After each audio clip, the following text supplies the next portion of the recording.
Olá, nós estamos no ar com mais um programa Presença Espírita. Estamos ao vivo nessa quinta-feira, aqui na TV Vila Velha, nos estúdios da TV Vila Velha, para levar até você a visão espírita a respeito da vida e de seus valores. Nós estamos no ar já há 12 anos, há mais de 12 anos, sempre trazendo uma mensagem de esperança, uma mensagem de conforto, essas mensagens que o Espiritismo vem nos revelando através dos anos, os bons espíritos sempre atentos às nossas necessidades, vão revelando formas para que a gente viva melhor, para que a gente possa pôr em prática o Evangelho de Jesus. Eles vão nos dando dica de comportamento, como nós devemos seguir pelos trilhos da nossa vida para evoluirmos sempre, já que esse é o objetivo maior da nossa existência na Terra, o crescimento espiritual, o crescimento intelectual, e para que tenhamos uma vida plena. E para termos uma vida plena, temos que trabalhar, temos que nos conectar com as coisas do alto, viver a nossa transcendência. Apesar de sermos homens encarnados no momento, somos espíritos imortais, e devemos viver a vida com esse sentido de que a qualquer momento voltaremos para a nossa pátria e voltaremos à nossa condição de alma, que foi o que o Dr. Maurício Bettinardi falou na semana passada, né, Eulesse? Espírito e alma, essa diferença. E hoje nós vamos falar a respeito da comunicabilidade com os espíritos, que as pessoas sempre perguntam aqui para nós do Presença Espírita, se a gente pode receber uma carta, se a gente pode nos comunicar. E essa certeza dessa comunicação nos dá essa esperança, porque todos nós já temos os nossos entes queridos que partiram para o outro lado da vida, sentimos saudades, queremos nos comunicar. Mas nós vamos mudar um pouco o andamento da nossa fala de hoje, porque nós vamos deixar para o nosso convidado falar a respeito da comunicabilidade com os espíritos. Eulécia, vamos falar a respeito da comunicabilidade dos que estão encarnados aqui. Está difícil hoje por causa das redes sociais, dos smartphones, dos telefones, das telas de computador. A gente tem falado pouco uns com os outros? Na verdade, Silvia, foi bom você tocar nesse assunto, na verdade, porque o ser humano foi criado para interagir com o outro, para se comunicar com o outro, para vivermos uns com os outros. Nós não fomos pessoas, seres humanos, para serem criados, para viver separadamente, individualmente, cada um não. Nós fomos criados para viver em família, em grupo familiar. Começamos com as tribos, né, com os grupos familiares, as tribos, e fomos progredindo até chegar no dia de hoje. Só que hoje, apesar de todo o progresso, parece que nós desandamos nesse patamar de comunicabilidade, de se comunicar com as pessoas. Nós perdemos, não existe mais aquela comunicação, aquela conversa amiga, aquela hora da refeição em que se desliga tudo, é a hora da alimentação, vamos abençoar o alimento que nós vamos comer, vamos pedir a Jesus por esse dia e vamos nos alimentar e vamos conversar sobre as questões de família.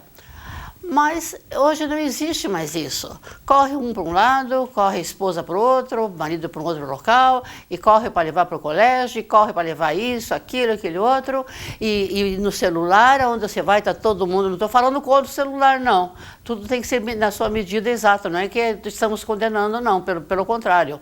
Mas só que nós temos que ter uma educação, na verdade, porque nós fomos criados, a minha geração, de deixar os outros falarem, esperar a pessoa terminar de falar para você entrar na conversa, de respeitar os mais velhos, de respeitar o lugar onde você vive, de respeitar a natureza. Infelizmente, se envolve com tantas coisas que esquecem dessa comunicabilidade. Então, nós vemos que a partir da escola, Quando eu via uns anos atrás, o governo vai investir em tanto computador. Eu falei, gente, pensei comigo, computadores, as escolas estão falhas que mal ensinam a ler e escrever corretamente devido ao currículo ser muito fraco. Agora vão entender de computador? As pessoas têm que poder se comunicar, a falar, a aprender a discernir, a aprender a descrever uma natureza, aprender a descrever o que está em sua volta. É assim que a pessoa vai aprendendo a falar, a conversar. Antigamente se tinha aqueles saraus, né? Há muito tempo atrás, que não é nem do meu tempo, né? Aqueles saraus, isso, daquilo, né? Alguns grupos até tentaram, sabe, reativar isso, de fazer café da cultura, café isso e aquilo, mas as pessoas não estão habituadas. Agora perguntamos para essas pessoas que vivem no celular, qual foi o último bom livro que você leu? O que você leu?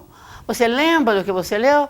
Nem sabe o que é bom livro, o que é um livro ruim, não, só fica com as revistinhas, com as coisinhas, com as piadinhas e com o que, na verdade, coisas sem importâncias. E o mais importante, que é o desenvolvimento do ser humano, que é o desenvolvimento da sua capacidade de comunicação, da sua inteligência, que nós é que temos que desenvolvê-la, isso aqui está ficando para trás. E nós ficamos assim muito assustados que, por vezes, a mãe, por não ter trabalho, aonde ele vai um bebezinho, a gente vê ele com o celular. Gente, será que essa mãezinha não está sabendo que o celular tem seus raios, tem e aquilo pode afetar o cérebro da criança? Nós sabemos até o adulto jamais deve dormir com o seu celular do lado, que afeta o seu sono, afeta a melatonina.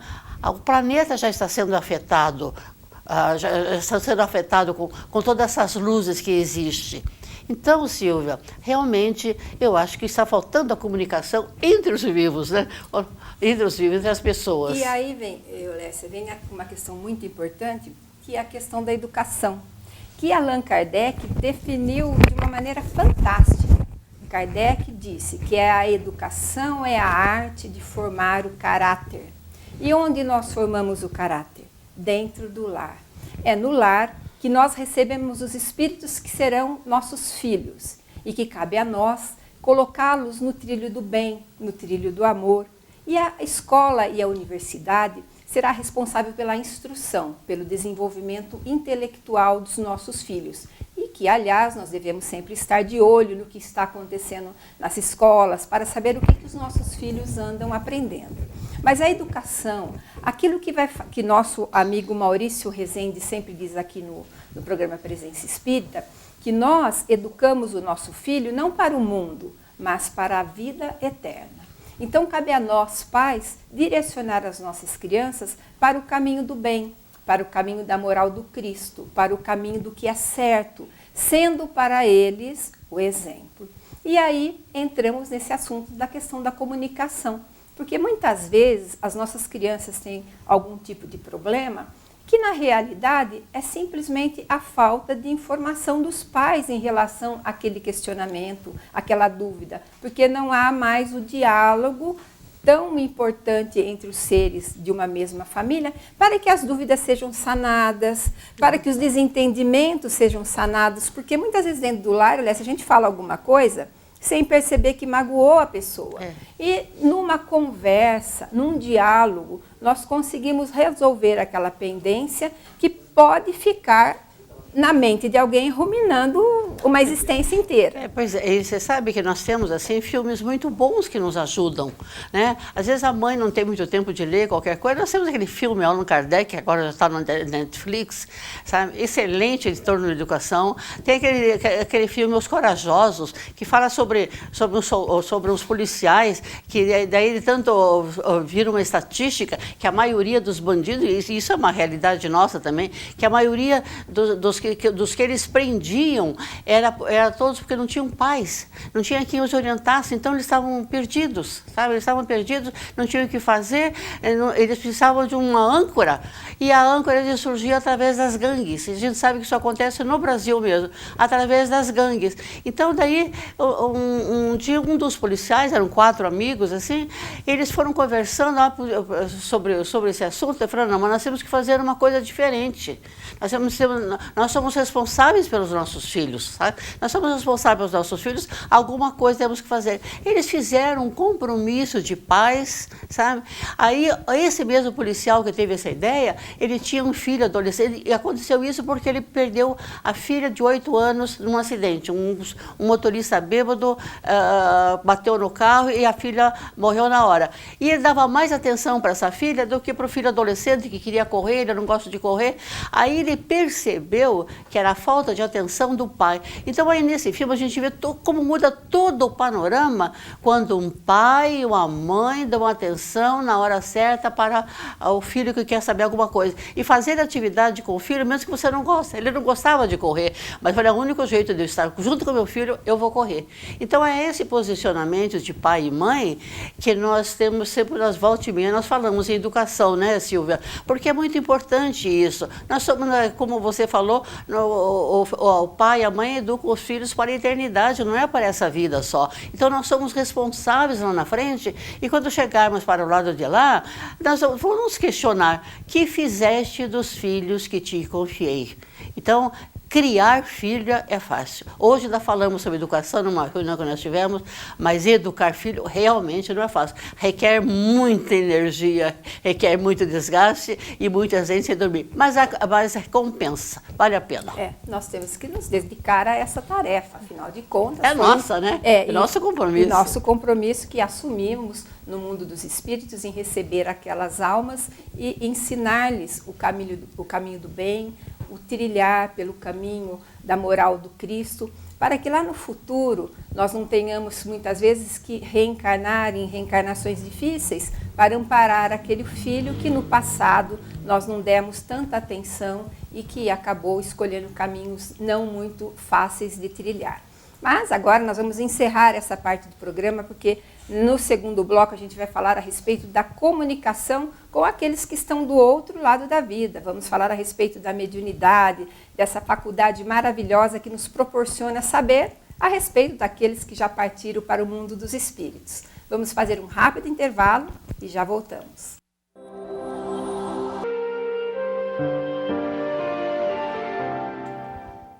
Olá, estamos mais uma vez, estamos passando para o segundo bloco do programa Presença Espírita, transmitido pela TV Vila Velha, Ponta Grossa, Paraná, canal 16. Hoje nós temos um livro muito precioso, como são todos aqueles que nós sorteamos aqui. Vida Feliz, olha só que título maravilhoso, Diretrizes para uma Vida Feliz. Ele foi psicografado pelo Divaldo Pereira Franco e pelo espírito Marco Prisco. É um livro de uma excelente inspiração. Eu vou abrir aqui ao acaso e vou ler uma mensagem aqui. Vamos ver o que ela nos diz. Conduta cristã. Olha só, nós estávamos falando sobre comportamentos cristãos. Vamos ver, não vou ler a mensagem toda, não. Conduta cristã. Convidado ao serviço da Era Nova, abra seu amor e deixe-se embalar pelas vibrações do labor em benefício próprio, assim como do seu próximo. Onde você esteja, seja um exemplo digno de ser seguido. Se convidado a falar, ofereça o verbo saudável no qual se apresente recursos de paz e de iluminação. Evite o uso da palavra quando seja necessário o silêncio, não correndo o risco de comprometer-se por leviandade ou exibição. Se concitado a ação, procure auxiliar sem alarde, tornando-se útil sem jactância. Melhor ajuda aquele que evita divulgar o que faz. Se convocado a renunciar em alguma situação, obedeça com resignação dinâmica, na certeza de que a abnegação é a luz que brilha no imo de quem conduz. Então, Diretrizes para uma Vida Feliz. Esse excelente livro, que são diretrizes para a sua vida no teu dia a dia. Se você quiser concorrer, entre na nossa página no Facebook, em Presença Espírita, e manda mensagem, eu quero participar. Uma boa leitura e boa sorte a todos. E hoje, para falar a respeito da comunicabilidade com os espíritos, nós estamos recebendo o Dr. José Arthur Sgarbi, que é médico otorrinolaringologista, e nas lides espíritas ele é presidente da Sociedade Espírita Francisco Cândido Xavier, Cisco de Deus, e também é palestrante espírita. Bem-vindo ao programa. Obrigado. Boa noite a todos os telespectadores. E quando nós falamos em comunicabilidade com os espíritos, muitas pessoas nos perguntam, mas os espíritos existem? Ah, vocês espíritas ficam falando aí que espíritos existem, mas não existe comprovação de que os espíritos existem. Então, antes de a gente te perguntar a respeito da comunicabilidade com eles, eu quero te perguntar, os espíritos existem? Pois então, nós temos em nós um sentimento que a religiosidade, que em outros está mais ou menos aflorado ou não, mas assim, todos nós certamente temos preocupação com o que será depois da morte. Então, e os religiosos, as pessoas que têm a religião, elas entendem que existe um mundo após a morte. E por ser religiosas, elas se conduzem no mundo material, no mundo agora, esperando providências favoráveis no mundo dos mortos, daqueles que já foram, né, que é a grande preocupação. O que vai acontecer depois da morte? Este mundo, ele nos é revelado até mesmo e principalmente por Jesus Cristo, que diz que o reino dele não é deste mundo e que ele diz que nós, em todas as passagens quase que ele nos passa, nos diz que nós viveremos depois da morte. Nós passaremos pelo túmulo e nós permaneceremos entidades individuais. Então, essas entidades individuais que habitam este mundo que vem depois da morte são os espíritos, que nada mais são do que nós mesmos, né? Depois de morrermos, mantendo os nossos mesmos sentimentos, nossa mesma inteligência, nossas mesmas tendências, e aí nós somos os espíritos, ou almas, né? O mundo depois da morte pode ser feito de alma ou de espíritos, é uma questão de denominação, mas os espíritos existem e são os seres que falecem e deixam a matéria e vão para este mundo, que é dito e falado nas religiões, porque a religião nada mais é do que uma promessa de algo melhor depois que morremos. E este ambiente depois da morte é habitado por nós, os espíritos, que agora encarnados, depois desencarnados. Então os espíritos, eles existem. E apesar de nós termos conhecimento de médios fantásticos dentro da doutrina espírita, muitos ainda têm dúvida a respeito se isso não é da própria mente do médium ou se isso não está no universo e o médium capta informações. Então, é possível mesmo a comunicabilidade nossa dos encarnados com os desencarnados? Então, aí a religiosidade já começa com caminhos diferentes e com a proporção de compreensão e aceitação de cada um.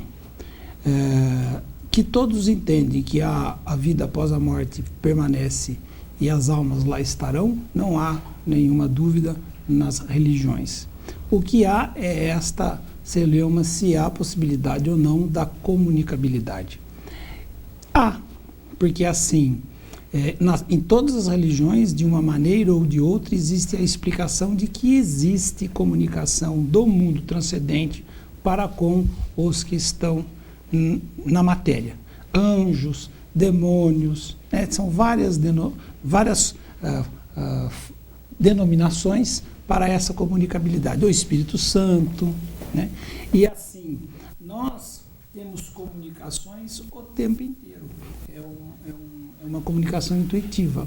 Nós temos que entender que o mundo transcendente, o metafísico, o pós a morte, ele se entrelaça com o mundo material, trocam energias e se mantém, né? Um é o outro.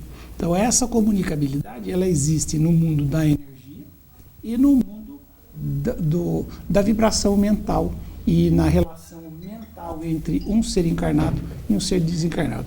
É completamente possível e isso existe. E todas as religiões falam sobre isso. Maomé,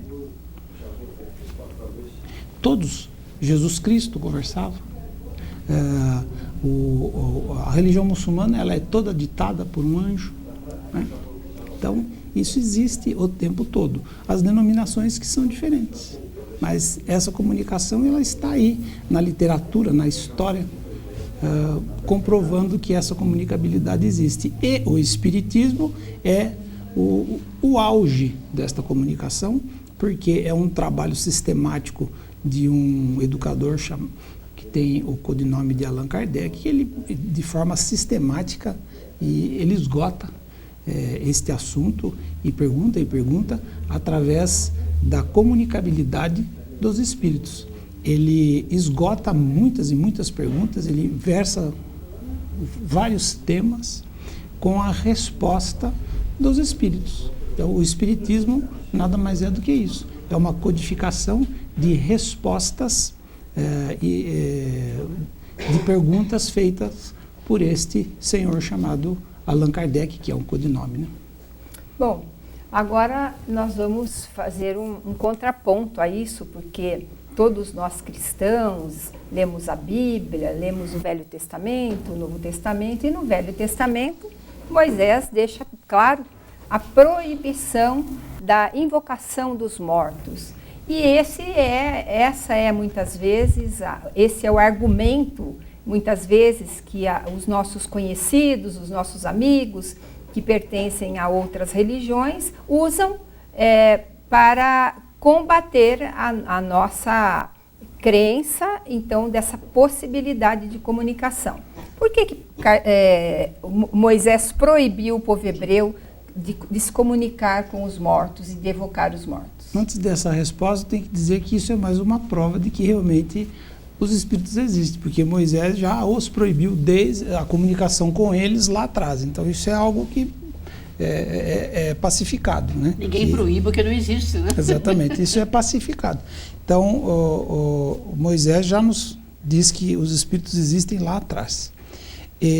Acontece que Moisés, ele era um líder, né? Tinha o rebanho, e naquele momento a comunicação com os espíritos era de forma bastante ruim, né? Banal.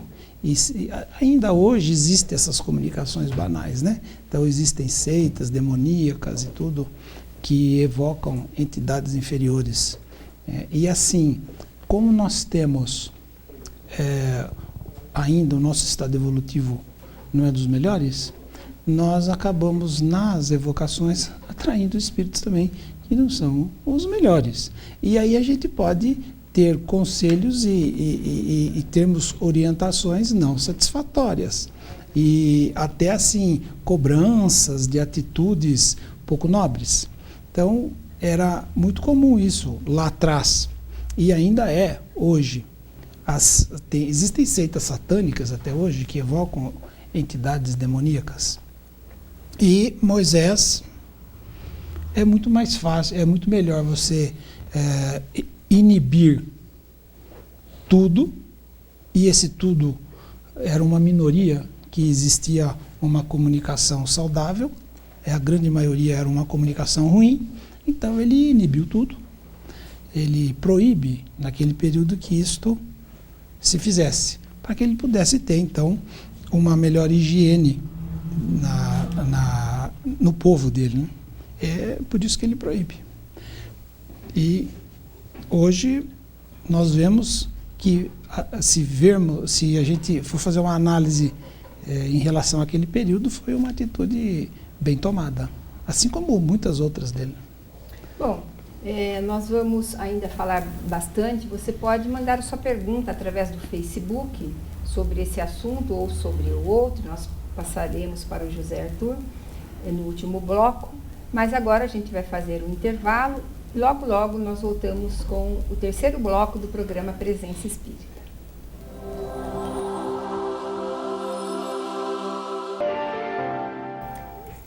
Nós voltamos com o terceiro bloco do programa Presença Espírita e hoje nós estamos falando a respeito da comunicabilidade com os espíritos.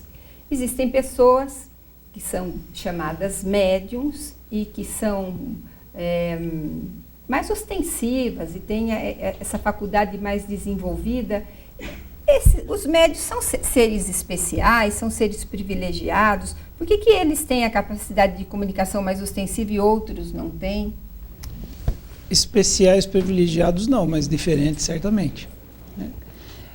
Nós temos a capacidade de comunicação o tempo inteiro, através da intuição. Tanto que nos relacionamentos que nós temos, nas ações que nós praticamos no nosso dia a dia, nós temos a identificação primeiro pela intuição. A gente tem uma intuição e depois vem a razão e deixa as coisas assentadas.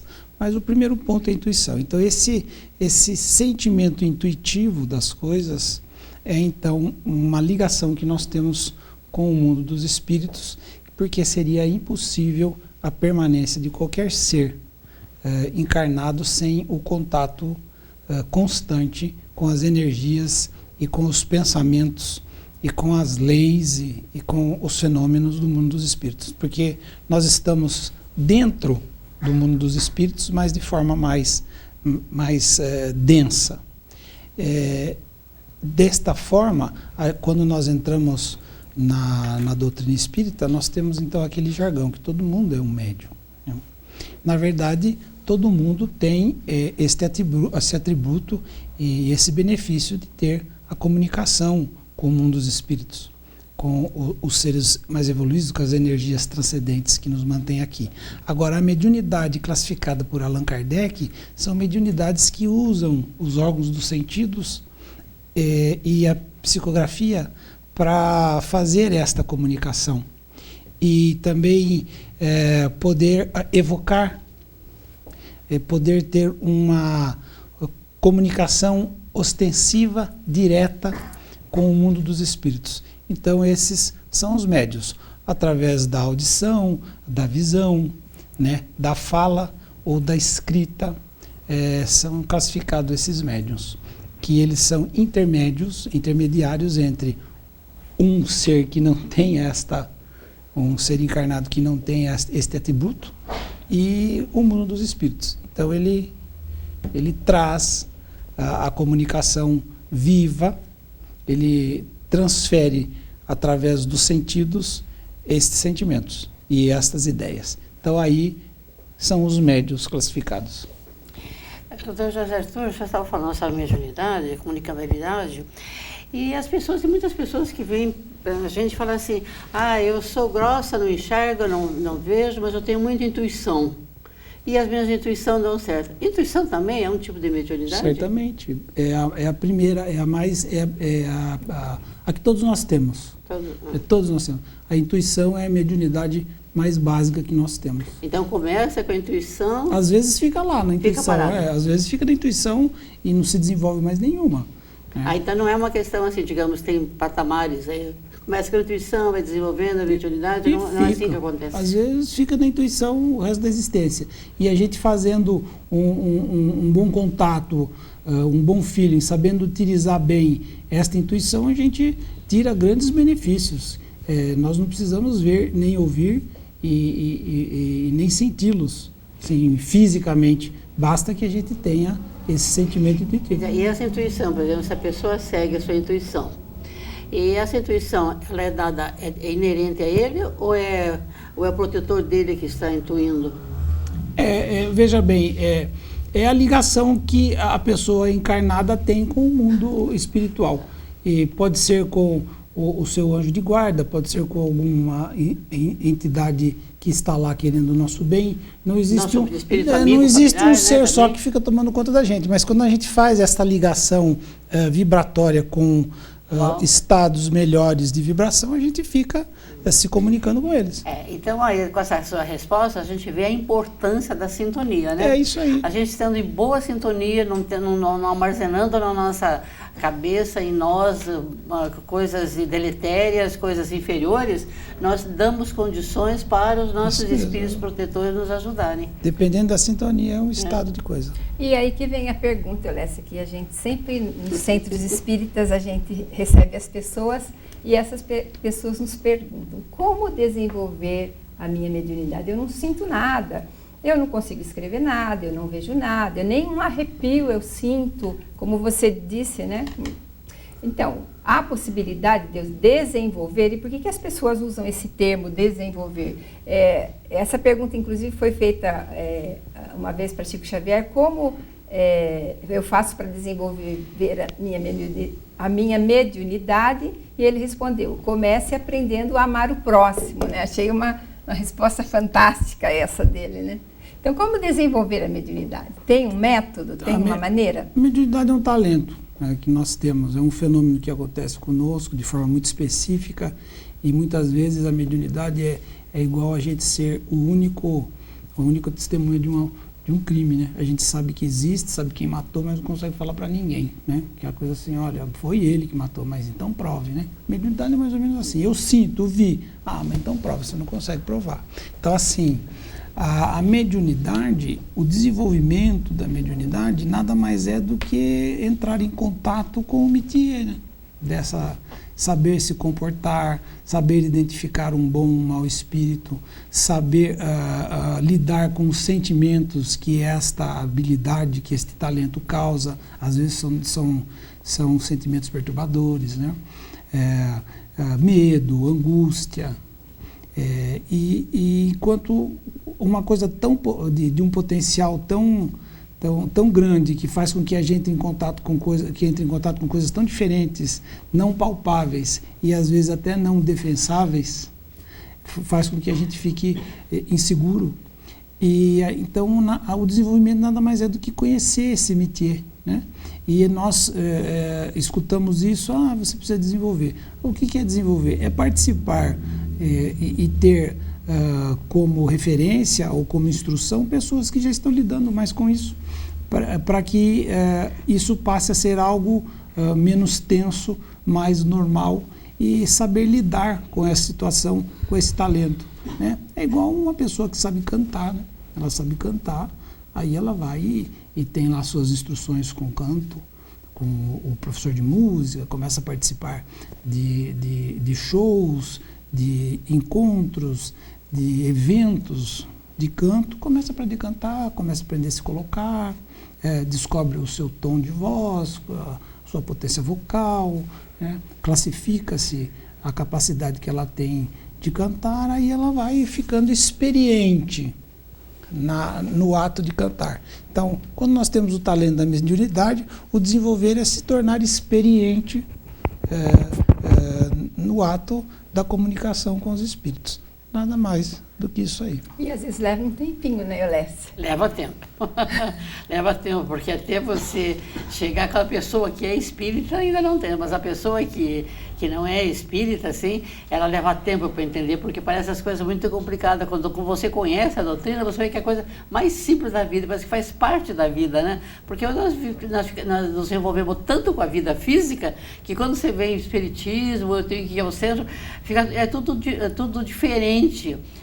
Como se fosse um outro mundo, quando na verdade não deveria ser assim, né? Não deveria ser assim. A mediunidade tem este viés, é um talento, ele aparece, ele vai aparecer, mas às vezes a pessoa que tem a mediunidade, ela não entende, não aceita, não quer. Então a falta da compreensão, né, ela acaba entrando em conflito. E é isso. Então, mas na verdade, né, é o contato. Você falou se é difícil, na verdade acho que fica difícil para a pessoa que vai na casa espírita através de um processo obsessivo, que são aqueles espíritos, e uma pessoa já tem a mediunidade e vai com o processo obsessivo, e daí aí sim ele vai ter que fazer muito esforço para mudar a sua psicosfera, para mudar a sua maneira de pensar, para que realmente num processo, num trabalho espírita, eles possam ser assim doutrinados, esses companheiros dele de outras vidas, e que ele não possa trazer novamente outros. Então, nesse momento, ele requer muito esforço. Desculpe, a gente sempre fala assim, coloque uma mensaginha na tua casa inteira, para você não desviar o pensamento. Você vê uma mensagem aqui, você lê, você outra mensagem ali, na geladeira, onde for, até você se habituar. Eulécia, enquanto você se repõe aí da tosse, já entra uma questão aqui que também é muito recorrente na casa espírita. Muitas vezes a gente recebe na casa espírita pessoas que vão em busca de auxílio e contam que passaram a sentir coisas diferentes e que, de sentir essas coisas diferentes, passaram a ter cefaleias com frequência, e aí procuraram o consultório médico. Aí começaram a sentir tristeza, procuraram lá o psiquiatra. Aí começaram a ter dor no peito, aí procuraram o cardiologista. E nenhum consultório, por mais exames que se fizesse, encontrou-se algo físico. E aí a pessoa fala, estou cansado de passar de consultório médico em consultório médico e eu tenho alguma coisa que eu não sei explicar. Então, a mediunidade necessariamente ela cursa com isso, com sintomas? Sim, o início sim, o meio e o fim. Mas para todos? Sintomas para tudo. Mas para todas as pessoas? Para todas Porque as pessoas. Para algumas pessoas parece que, né, Eulécio, que a coisa é tão suave e para outras é tão sofrida, né? Na verdade é que, veja bem, ser um médium é entrar em comunicação com o mundo dos espíritos e com os espíritos, e com a sensação, com o pensamento e com o estado emocional desse espírito. Então, às vezes, nós entramos em contato com eles e eles não estão tão bem. E nós acabamos sentindo estas sensações, porque a intuição, ver, ouvir, é um fato, mas nós entramos em contato próximo até mesmo com as sensações destas entidades que estão falecidas e sentem angústia, revolta, inconformismo, dor, tudo o que esta entidade está sentindo no mundo dos espíritos, nós acabamos sentindo num maior ou num menor grau.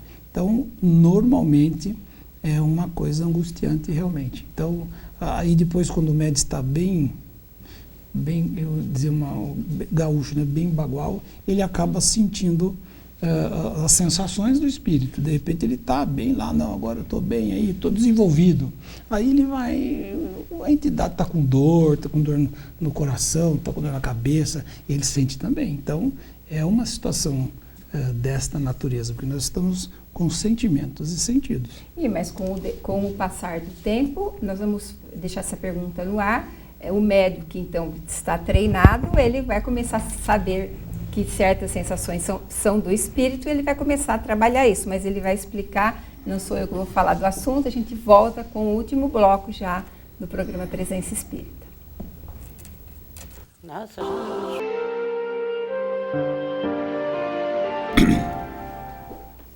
Nós voltamos com o último bloco do programa Presença Espírita. Hoje nós estamos falando sobre um dos princípios fundamentais do Espiritismo, que é a comunicabilidade com os espíritos. E nós falávamos dos sintomas que os médiuns podem sentir, aquilo que o espírito sente. Se ele sente dor, o médium sente dor. Se ele sente angústia, o médium pode sentir angústia. Eu deixei essa pergunta, mas com o tempo, o médium já treinado, ele sabe discernir que aquilo é do espírito que vai passar?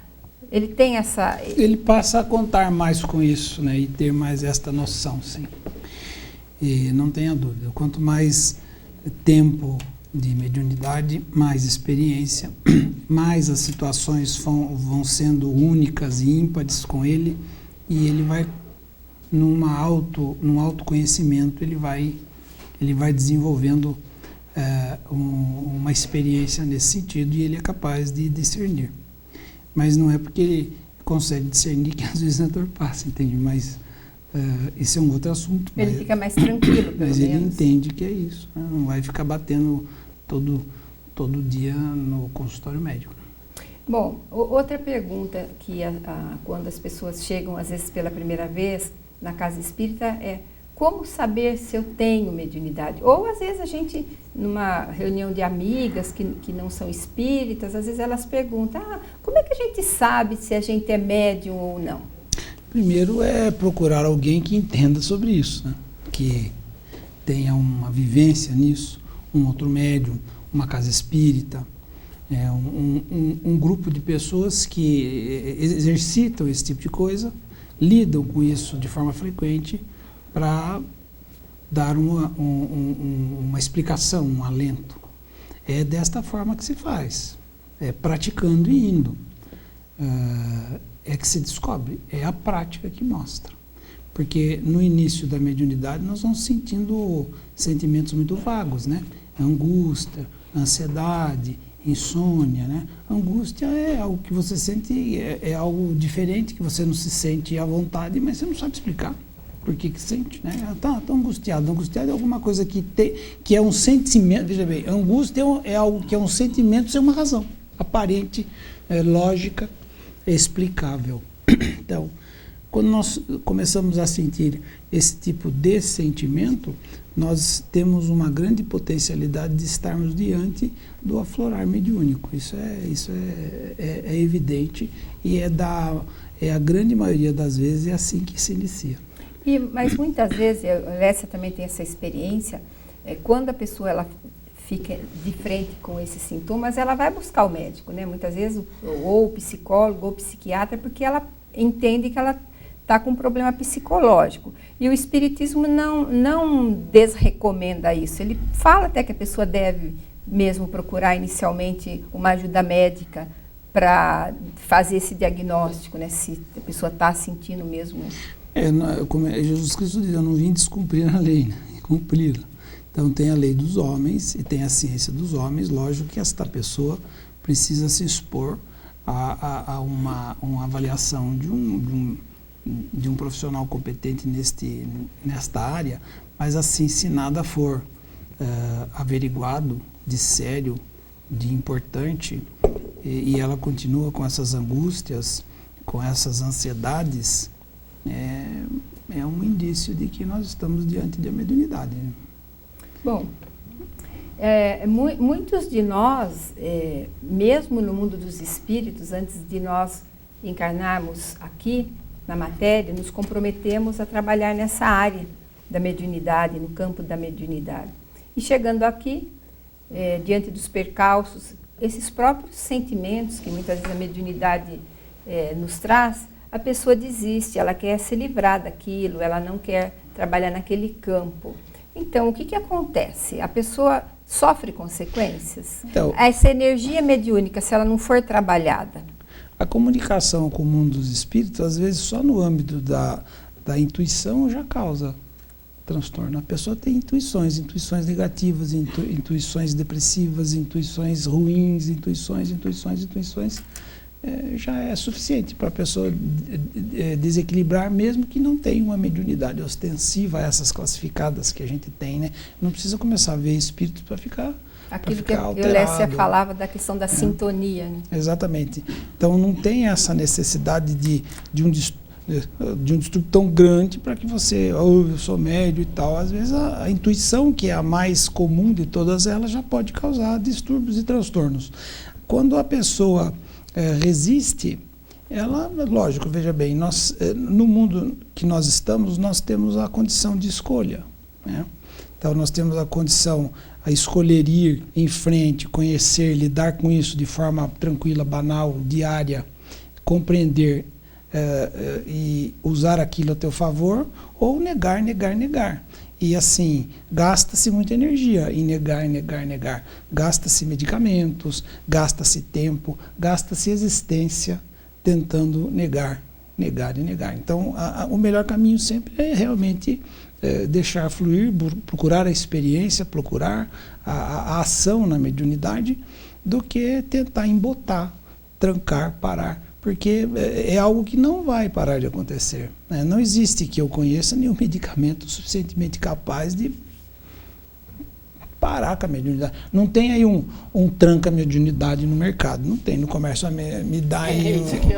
Não tem nenhum remédio que você indique, esse aqui pode tomar 2 vezes ao dia, que não vai de jeito nenhum sentido, não tem isso, não tem. Então, as medicações são para transtornos identificáveis, né? Aí a pessoa pode, por convicção, por não querer acertar, por não querer entender, por lutar, tentar. Mas assim, assim, se podem me entender, é um trabalho longo, difícil e quase insano, assim, de resistir à mediunidade, mesmo que seja intuitiva. Então é preciso compreender mesmo. Mas após todo esse processo, que o senhor falou hoje sobre a mediunidade, nós vamos chegar num ponto. Eu sofri bastante para realmente aceitar a mediunidade.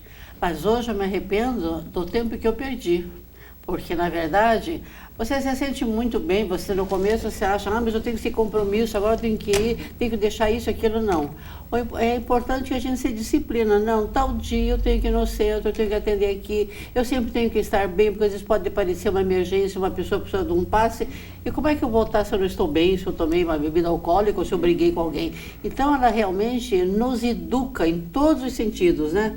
Ela nos torna pessoas diferentes, porque daí você vai tomando consciência da sua responsabilidade e você sabe que você não pode fazer certas coisas, porque você se põe no lugar daquela outra pessoa, e na hora que eu estou passando mal e se eu não achar um médico, o que eu faço?